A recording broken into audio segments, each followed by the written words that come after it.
Hi, I'm Susan from Sunrise Quilt Studio. In today's video, I'm blocking and trimming the Wholecloth Trapunto quilt.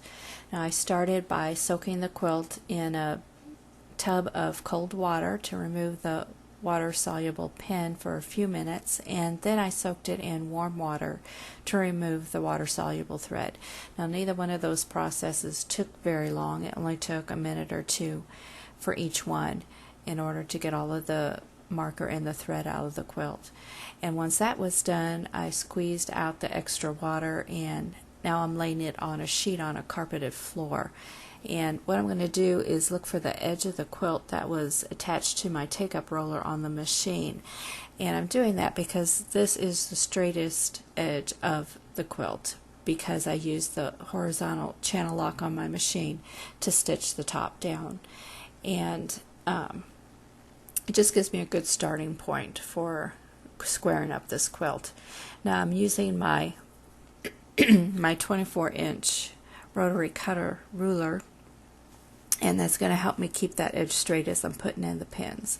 Now I start by putting pins in the center and then on the edges, and then I'm going to fill that in every couple of inches with a pin. And then once all of those pins are in, I'm going to fill in between each one of the pins until I have the pins about an inch apart all the way across. Now this is the edge that is going to get a lot of stress on it while I'm blocking this quilt. I'm going to be tugging on the opposite edge, and it's going to pull against those pins, so I have those pins at an angle away from the edge of the quilt, and that'll keep them from popping out of the carpeting as I'm tugging on the quilt. Now if you have trouble getting down on the floor, you can block a quilt on a design wall if you have a thick enough board to do that on. If you have a small quilt, if you have a very large quilt, it may be difficult to do that on your design wall. It just depends on how big your quilt is and how big your design wall is.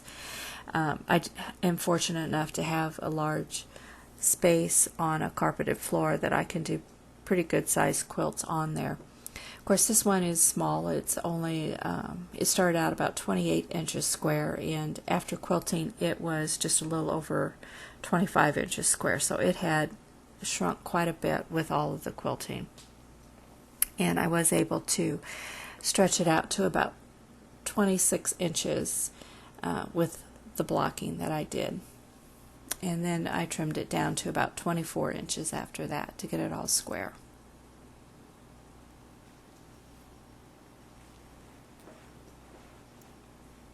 And now my next step is I'm going to move to the opposite edge. So I'm pulling the sheet out, and then I'm going to pull out the quilt, and I'm going to get my tape measure, and I'm going to take some measurements across the edge of the quilt. I want to have the distance between the sets of the pins on the top of the quilt and the bottom of the quilt the same distance apart. So I'm going to take some measurements in several different points and see what that measurement is. And then I'm going to tug on that quilt and make sure that edge is the same distance all the way across the quilt.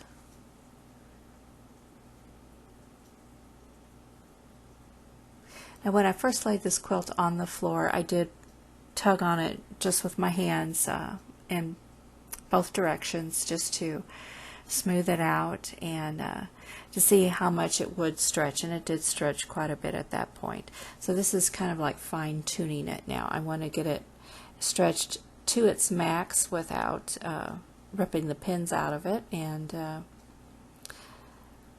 right now I'm just tugging a little bit. I'm not having to tug too hard because it is this section, it is fairly square at this point. These are the two ends that were attached to the rollers on the machine, and that helps keep it square.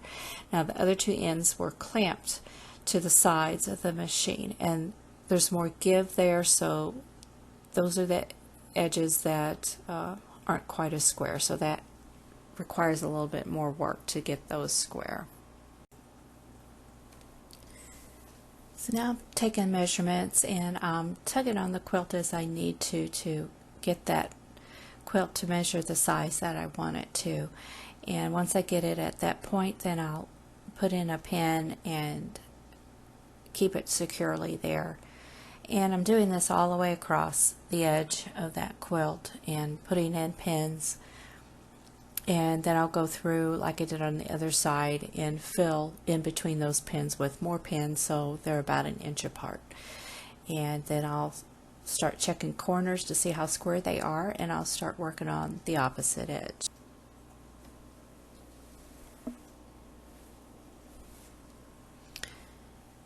This is my square ruler, and I'm going to use that to see if my edges are square. And you can see here I'm tugging from side to side on this quilt to get that edge squared up with the ruler. Doing some more tugging, and then I'll put that ruler back in place and line it up along the edge of the quilt there at the bottom and check the side to see how square that is. Now this quilt did need to be trimmed up quite a bit to get it square, because not only do the edges need to be square, but the design in the center needs to be square to the edges of the quilt. So that makes a difference on how you trim up a quilt. Now I'm starting to put pins in that side, and I'm going to check the opposite corner to see how square that is, and then I'll continue adding pins as I go. Now there are a lot of different ways to square up quilts, and you can find them online. I'm not sure if there are any YouTube videos on that. I haven't really looked, but there are instructions online, and there are quite a few quilting instructors who have books written on finishing a quilt. It includes blocking your quilt as well as doing bindings and hanging sleeves and that kind of thing. So you can look for those and get other people's methods for blocking quilts, and you might find one that works better for you. Now blocking a quilt can take quite a bit of time depending on the size of your quilt and how much you have to work at it to get it square. If you have a large quilt, I think the easiest way to do that is to have somebody help you. I've been able to talk my husband into helping me a couple of times. He will hold the tape measure at one end while I hold it at the other and tug on the quilt. Otherwise, it's just too hard to reach from one end of the quilt to the other and make sure your tape measure is not moving on you. One thing you can do though is some tape measures will have a hole on the end, and you can slip that over a pin and then measure your quilt from one side to the other. Now the tape measure I'm using here does not have that hole, so what I do when I have a large project is I'll either get my husband or my youngest daughter, and they will help me block quilts. Now I don't block every quilt that I make. I just do the whole cloth quilts, the ones that have a lot of dense quilting in them, and the ones that have that dense quilting, their size changes so much once you're done with them that blocking them will help make them square, and they just look nicer when they're completed. So I'm going to be putting in a lot more pins on this side, and then when I get to the opposite edge, I'm going to do the same that I've done on the other edges. I'm going to measure the quilt in several different places, and I'm going to tug on it until I have the measurement the same from side to side. Now I have the quilt pinned down on all four sides, and it's just a matter of waiting for it to dry. And what I'll usually do is put a floor fan on it and have it angled so that it'll blow across the quilt. And usually it just takes a few hours for the quilt to dry. I usually just leave it set overnight, and by morning it's already dry and ready to be squared up. Now to square up the quilt, the first thing I did was get my square ruler and set it in the center of the design and made sure that it was square to the design. And then I took my 6-inch wide, 24-inch long rotary ruler and laid that along the side, and then I'm going to trim up that edge. And this first pass is just taking off a little bit of the quilt here. It's mostly just the edge of the quilt. There's not much that in that area that is quilted. Now I'm going to carefully turn that quilt and move my 6-inch wide ruler and butt it up against the center square ruler and trim that edge, and I will do that all the way around. Now there are a lot of different ways to do this. I know some people who will find the corners and measure them from corner to corner and make a mark, and then they will use their ruler and draw a line from point to point, and then they will trim along that edge, and that's another way that you can do that. I didn't want to put any more marks in this quilt, so I decided to just do it the way that I normally do. And just going to keep trimming. And this isn't too difficult to do, even though you have a couple of layers here. It's so densely quilted that it's not very thick. And then here's the quilt. I've got it all cut up, trimmed up pretty square to the center design, and now I'm just checking the corners to make sure they are square and just doing a little bit of trimming there. And you can see these are just tiny slivers that I am removing at this point.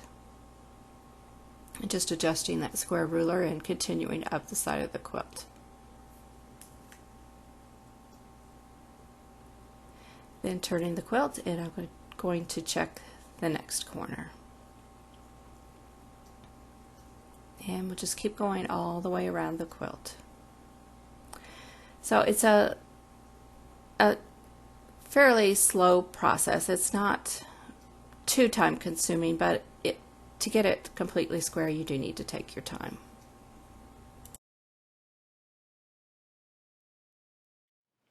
Here's the completed quilt. It's all bound and ready to have the hanging sleeve put on it. This was the first whole cloth that I've attempted in 6 years, and I think it went pretty well. There are a few wobbles here and there, and those can always be corrected. But I enjoyed doing this again. As I said, it's been a while since I've done one, and it'll probably be a while before I do another one. I have other projects to do, but I think this was a good demonstration, and I hope you learned something from it, and hope you try a whole cloth for yourself. So that's about it for this video. If you like it, I hope you will subscribe and give it a thumbs up, and thanks for watching.